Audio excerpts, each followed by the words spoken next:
So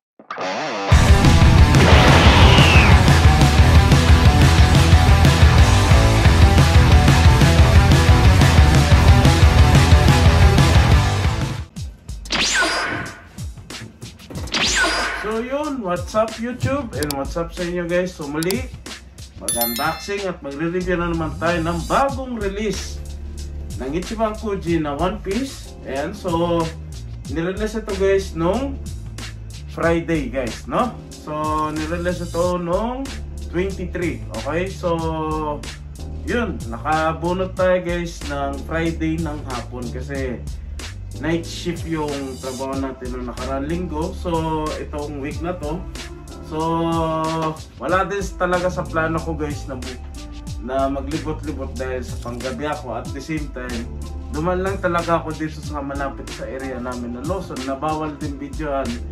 Plano ko lang talaga bumili ng pagkain ko, no? So napupunta tayo doon, walang minus. And syempre bawal din guys talaga doon videoan. Kaya nga pa nagko-content tayo, hindi ako dyan napunta dahil sa malapit na area ko na Lawson kasi bawal videoan. Pero so nag-try out lang tayo ng dalawa. So nakita nyo naman yung nakarang upload natin.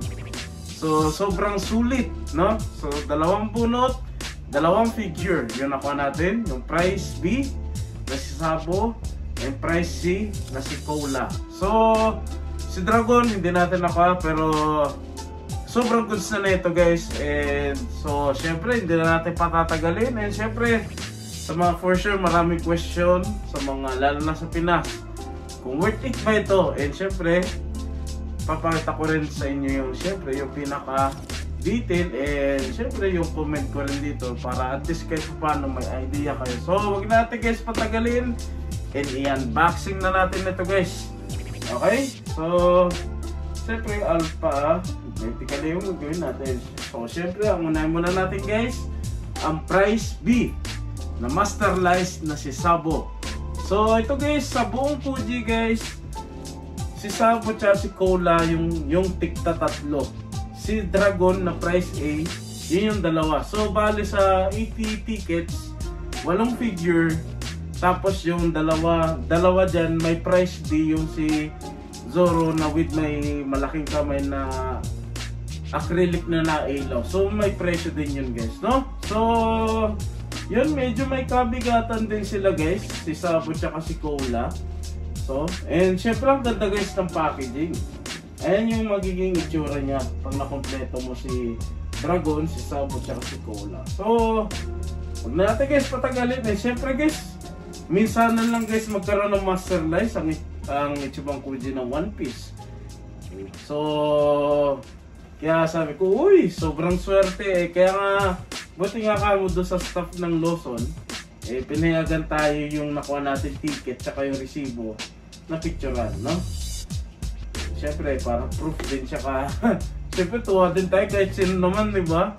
Siyempre mo, walang minus yung pagpunta natin doon. At the same time, nag-try out lang tayo guys ng dalawang bunot, dalawang figure din, no? So, walang sablay. So, kahit sino naman matutuwa dun, no? So, yan sa. So, ilalabas na natin guys.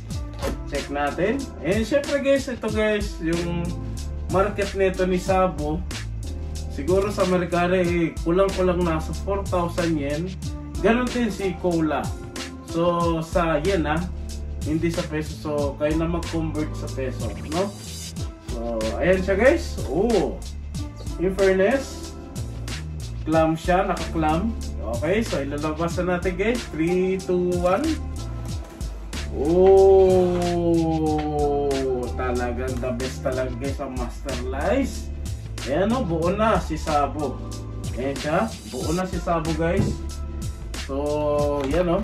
So, the best talaga ang masterlize. Sana ituloy-tuloy na ng Ichiban Kuji sa One Piece kasi sa Dragon Ball, diba? Sa Dragon Ball talagang tuloy-tuloy na yung masterlize. Sana sa ganun din sa One Piece, no? Para ang ganda talaga, para talaga sobrang sulit. And syempre, kita nyo naman guys, ang pag-masterlize ang gawa ng Ichiban Kuji, maganda talaga, no? So ito siya guys, natin. para mas kitang-kita natin. And syempre guys, maraming salamat sa mga always sa sumusuporta. And meron pang kasabayan nito guys na Ichiban Kuji ng One Piece. Pero ano siya, sa event lang siya pwedeng, sa event lang siya meron, tsaka sa online Kuji. So wala, kaya hindi tayo makapag Kuji. Meron mas sa online Kuji kaso medyo may kamahalan din kasi bukod sa isang bunot plus shipping fee, no? Tsaka hindi rin agad-agad natin nakukuha. Pero maganda yung market range niya, tsaka yung karakter din. So nakita ko sa Mercari, grabe yung pricing niya guys. Kasi sa event guys, meron naman kasi isang tao, 3 bunot lang, no? So sa isang tao, 3 bunot lang pwedeng gawin sa Kuji na yun, na One Piece, no? So sayang. So ayan siya. Kaya ito lang guys yung na-content natin, itong normal light sa Kuji ng One Piece. Yung si Dragon, si Sabo, tsaka si Kola. Ayan, so ito na guys. And oh, astig. Okay. Oh, si Sabo. Oh, astig ah. Oh, oh, nice. Nice. Eto guys, tansyado ko lang yung height nito guys, mga around nasa 27 to 28 cm I think so estimated ko lang, pero check ko na lang din sa Ichiban Kuji site. At the same time, the best talaga Master Lice, kita nyo guys, natayo, no? So no need na ilagay yung foot support. Ayan, so yung pinaka-ending naman nito guys, papakita ko naman yung simpleng montage nila guys, para at least kayo na rin mag-decide, no? And ito siya guys, sample ko lang pakita sa inyo. Ayan, sobrang detalyado niya guys.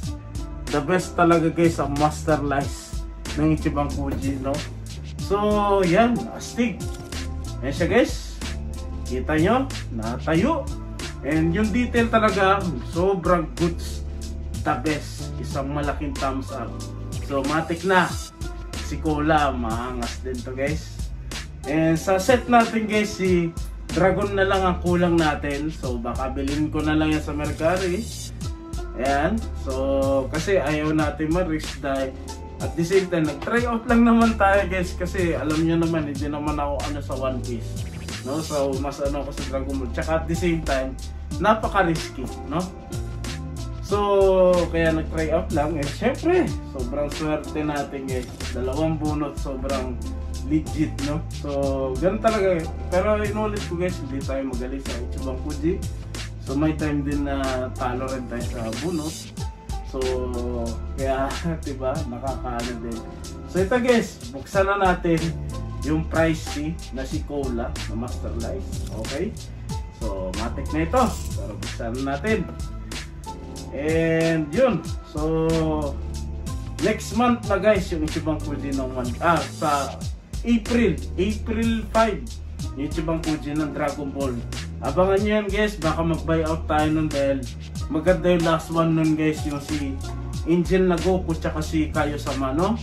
Siyempre si Satan, yun, gusto ko rin yan, si Cell, lahat walang tapon, kaya baka mag-buy out tayo ng isa niyan guys, no?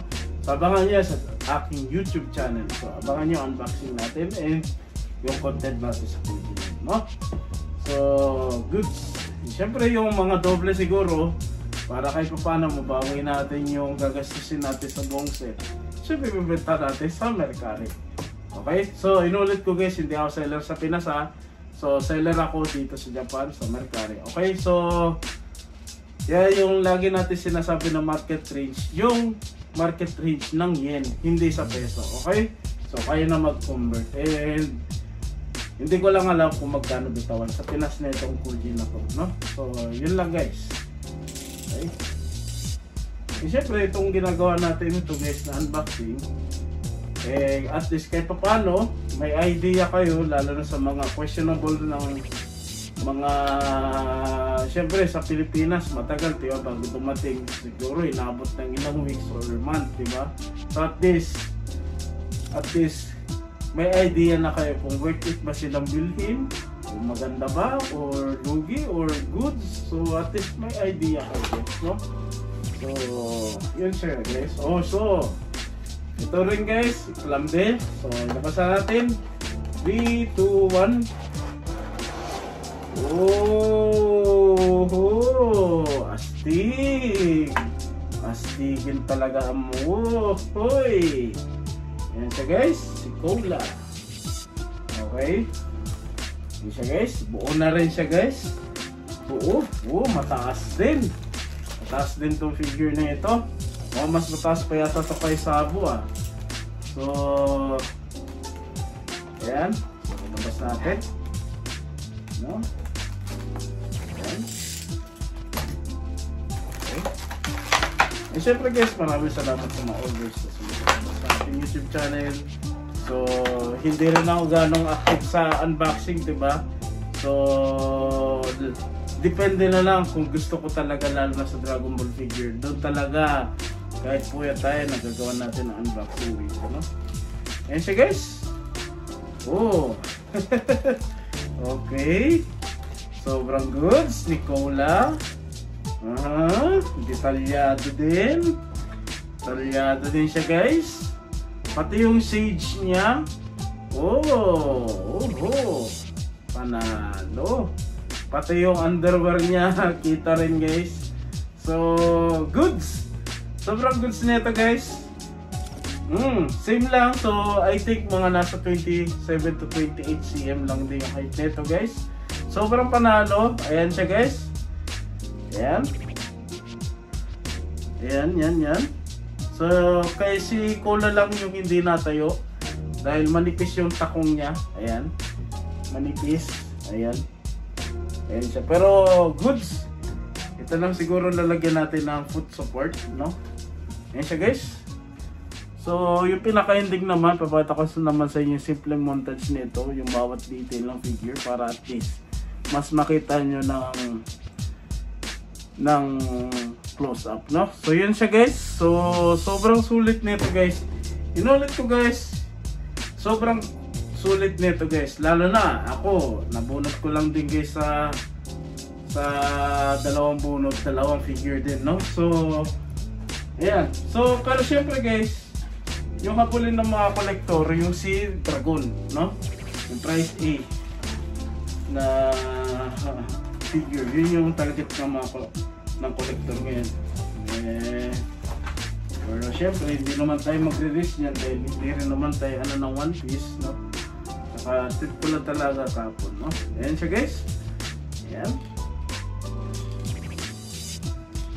Ito natin. Ayan siya guys.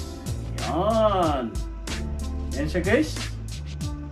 Si Cola. Ayan, pinaka finishing product. Ayan, si Cola.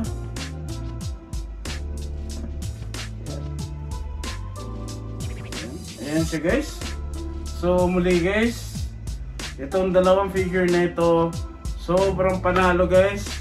100% na recommended. And inulit ko guys, yung presyo nila, si Sabo sa Mercari kulang-kulang 4,000 yen. Ganon din si Cola. And si Dragon naman mga nasa 5,000 plus. So kulang-kulang 6,000 yen. So sobrang good siya guys. And the best talaga guys yung Master Lice. Basta pag sinabing Master Lice, panalo yung detail and yung detalyado niya. Sobrang goods. So, inulit ko guys, hindi ko alam kung magkano market niya sa Pilipinas, kung magkano bentahan niya mga live seller dito guys. So, yun lang guys, at least kahit paano makatulong sa simpleng unboxing video natin. And yung pinaka-ending nito guys, yung simpleng montage nila guys. So, yun lang guys, and yung next naman siguro natin na Kuji content yung paparating na Ichiban Kuji ng Dragon Ball sa April. No, April 5. So abangan niyo yan guys, buong set ng Kuji ng Dragon Ball i-unboxing natin, and syempre try din nating i-content din yung bonus nun. So yun lang guys, and maraming salamat, and ingat tayo lahat. Keep safe everyone. Good night and God bless. Peace.